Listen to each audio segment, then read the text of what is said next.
The Chicago Bulls won a game, ladies and gentlemen. It wasn't pretty, can't really say a win like that inspired a lot of confidence in me at all, but a win's a win nonetheless. They snapped their 7-game losing streak, the longest streak since the Jim Boylan era. I cringe at just hearing that name. I don't know why I said it. They win a game. They had to win a game. They were supposed to win and are now sitting 10-14 on the season. I won't lie, based on the way these guys were playing, especially in the first half and the start of the third quarter, I thought there was no way the Bulls were winning this game, because it was all shaping up to be how nearly every loss over the past 2 weeks have gone. The Bulls come out slow, lackluster, the offense isn't flowing, the defense is a disaster. They do okay enough to hang around, they make a little runs here and there where you think, okay, they can maybe win this, but all to collapse in the final minutes of the game. Like when the Bulls went down 13 in the third quarter and then closed out the quarter to be within one possession, they went on that run to finish off the third quarter. I thought, nah, I know how this story goes. Nice little run, but they're going to somehow blow this again. But hey, the Bulls, they locked in to an extent and closed out this game. There were some close calls though, some defensive lapses where Giddey lost his man on the back door of an inbounds where they were up 4, I think it was at the time, to really keep things kind of interesting. Then Kobe missing a clutch free throw to keep the game in one possession. Then Zach Collins getting called for fouling the three-point shooter. Thankfully though, Billy Donovan, a man who has never really been great at utilizing his challenges properly, challenged the foul and they overturned the call, which resulted in the Bulls getting the ball back and finishing off the game. Now obviously, you know, the biggest headline that's going to come out of this game is the fact that Nikola Vucevic got benched in the second half, only played the first few minutes of the third quarter and never returned after that. Not because of an injury, but because he was just that bad on the defensive end, where he was an absolute liability, not making the right switches, not closing out in the three-point shooter. The Hornets pulled out to a 13-point lead and Billy Donovan finally had enough.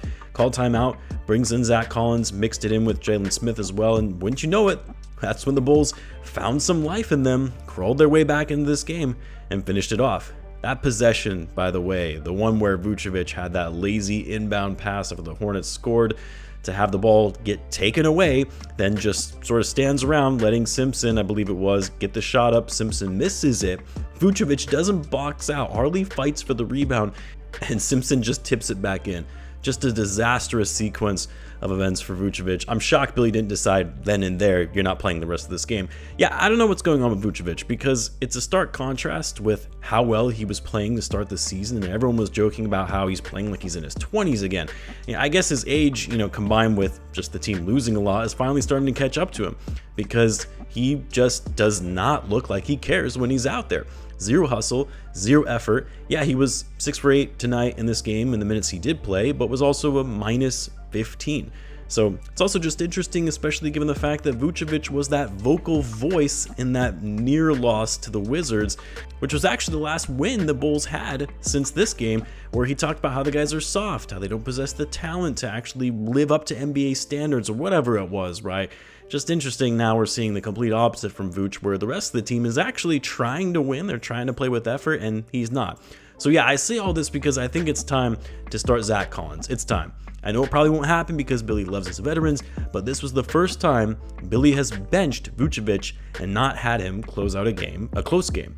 It's never happened this season, even though there were plenty of times where he probably should have benched Vucevic. Maybe this is a signal that the Bulls need to go with guys who are actually going to be physical, fight through screens, guys that can actually switch and not get beaten off the dribble in every drive.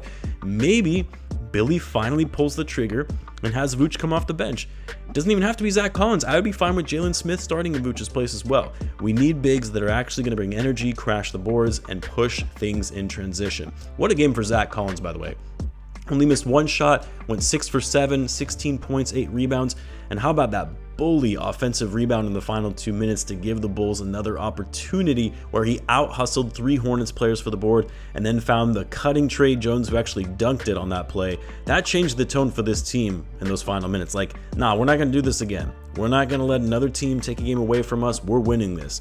By the way, it was also good to have Jalen Smith, Trey Jones, and Isaac Okoro all back. All of them played well. Smith crashed the boards and stopped all these offensive rebounds the Hornets were getting because Vooch wasn't boxing out. Okoro was actually played great in this one, not only for, bringing his energy defensively, but he made some nice drives and cuts to the basket, scored 15 points on 7 for 11 shooting. It'll be nice to have Io and Herter back in the rotation. Neither player traveled on this trip, but good at least to get somewhat whole nonetheless with these three guys returning. And then Kobe White, I mean, he's still struggling efficiency-wise, but he had some nice plays working inside in the fourth quarter to get the Bulls some big buckets. He went 6 for 15 overall, but does what Kobe does best, got to the free throw line and still managed to finish the game with 20 points. Modest also had a solid game as well. He actually wasn't in the closing lineup, which I thought was interesting, especially since he'd been making some nice plays leading up to that. We got to see Modest more at the 3 in this game, where Billy went with the double big lineup of Smith and Collins, and I actually liked him in that role. He seemed much more comfortable and fluid in that position, playing with the ball in his hands, making drives to the basket. Hope we get to see more of that from Modest Bucelis. And then Josh Giddey.